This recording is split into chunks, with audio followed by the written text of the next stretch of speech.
Olá! Está começando pela TV Mundo Maior o programa Filosofando, o seu programa de filosofia e de filosofia espírita, que vai ao encontro das grandes ideias pensadas ao longo do tempo numa infinita jornada em busca da verdade e do bem. Você deseja complementar os estudos que aqui faz? Então acesse o portal www.filosofiaespírita.org. Lá você encontrará biografias, vídeos, artigos, projetos interessantes, além de 6 blogs de pesquisa e aulas. Essas estão em áudio para atender aos que possuem dificuldades de visão. Estão também em francês, pois desenvolvemos um trabalho semanal com uma equipe de estudiosos na França. Hoje, dando sequência à série Filosofia Política, falaremos um pouco sobre Thomas Hobbes, John Locke, Jean-Jacques Rousseau e Karl Marx. Acompanhemos a professora Sônia Teodoro da Silva, fundadora do CEF, Centro de Estudos Filosóficos Espíritas, nesse estudo tão importante para todos nós.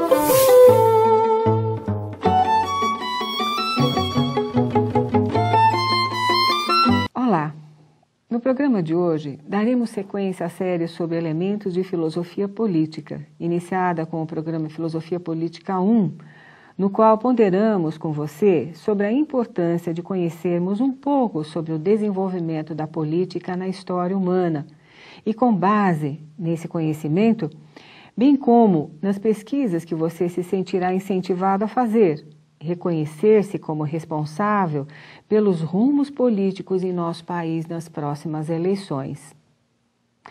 Em nosso último programa sobre este tema, começamos citando ideologias nacionalistas como o nazifascismo, o comunismo, o socialismo, o anarquismo, sistemas teocráticos, ou seja, o uso da religião como instrumento de poder sobre as massas, e falamos um pouco sobre o mentor das ideias de absolutismo, um tanto draconiano para os dias atuais, o pensador Nicolau Maquiavel. Na antiguidade até a Renascença, a finalidade política não era o bem comum, mas a tomada e manutenção do poder. O povo seria apenas massa de manobra para os detentores do poder, que preferiam ser temidos do que respeitados ou amados.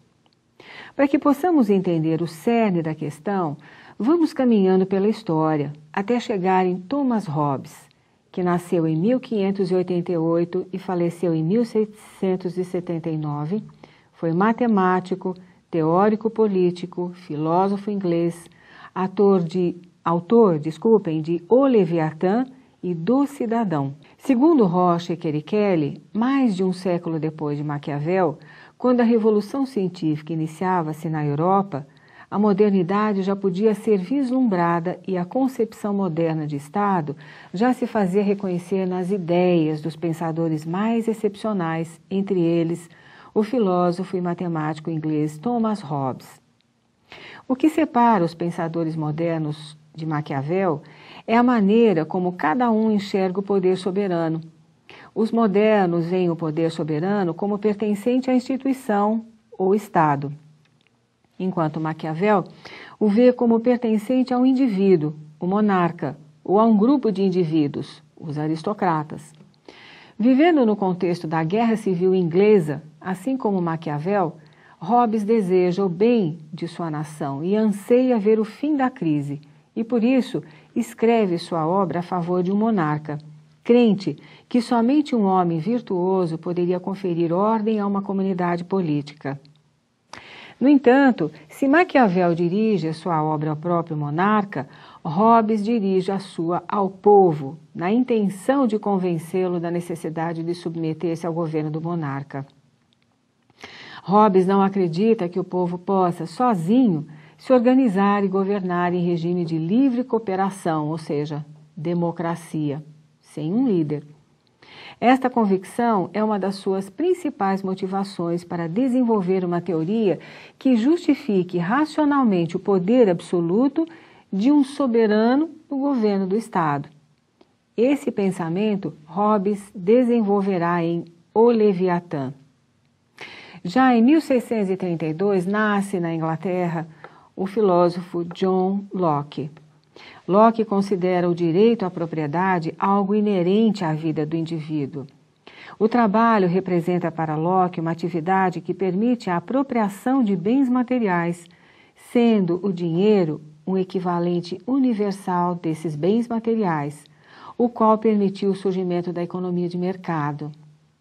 Assim como os liberais em geral, Locke vê a economia como independente do Estado. Contrariamente a Hobbes, Locke acha que uma monarquia absoluta não pode ser considerada uma forma de sociedade civil, já que o poder não pertence totalmente ao Estado. Já o Estado, na perspectiva de Jean-Jacques Rousseau, nascido em 1712 e falecido em 1778, pensador que marcou a história francesa, principalmente no que concerne à filosofia política, tem outra ideia. Rousseau sugere que os seres humanos teriam liberdade enquanto estivessem no estado de natureza. Neste estado, os homens seriam originariamente bons, porém, à medida que se organizam em sociedade, escravizaram-se, tornando-se desiguais. Segundo este filósofo, tendo em vista que já não existe a liberdade presente no estado de natureza e sendo impossível retornar a tal estado, ainda haveria uma perspectiva de liberdade, a liberdade civil.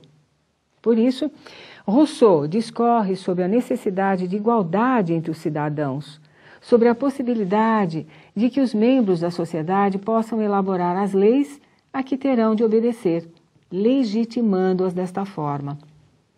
Neste raciocínio, Rousseau chega a afirmar que somente a vontade geral pode ser entendida como fonte de todas as leis, e inclusive da moral.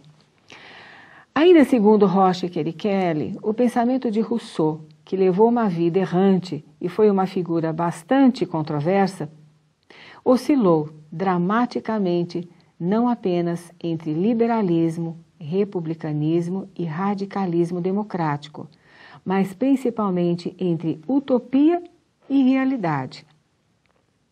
Suas ideias foram tão inspiradoras quanto perigosas, pois incitaram os ânimos de toda uma geração a conflitos sangrentos em nome da liberdade, o que faria de Rousseau um dos mais polêmicos autores políticos da história, alvo de inúmeras críticas. Nascido em Genebra, cidade suíça de forte tradição democrática, Rousseau, além de teórico político, foi também músico, escritor, tendo se destacado como um dos protagonistas do iluminismo francês e um dos precursores principais do romantismo. Sua obra, além da filosofia política, tem grande repercussão na educação, na literatura e na música.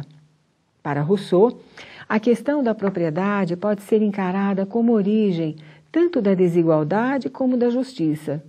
Neste sentido, para Rousseau, o pacto social é a única forma legítima de ordem social, sendo a noção do contrato social a maneira encontrada pelos homens de suprir a sua alienação diante da comunidade. Maquiavel, Hobbes, Locke, Rousseau representaram momentos históricos muito significativos para a consolidação do ideal de Estado. Tais momentos sinalizaram a transição de um modo medieval para um modo moderno de conceber e fazer política. O ápice dessa transição seria a realização de uma sociedade civil regida por instituições e não mais por pessoas, com suas arbitrariedades e idiosincrasias. Com o passar do tempo, motivada pelas revoluções culturais e econômicas que vinham acontecendo, a civilização ocidental caminhou para uma revolução política decisiva, que condicionaria os rumos da história até os dias de hoje. Este acontecimento, eminentemente moderno, resultou no surgimento do Estado como instituição soberana. No próximo bloco, veremos como esse processo se dá. Até já!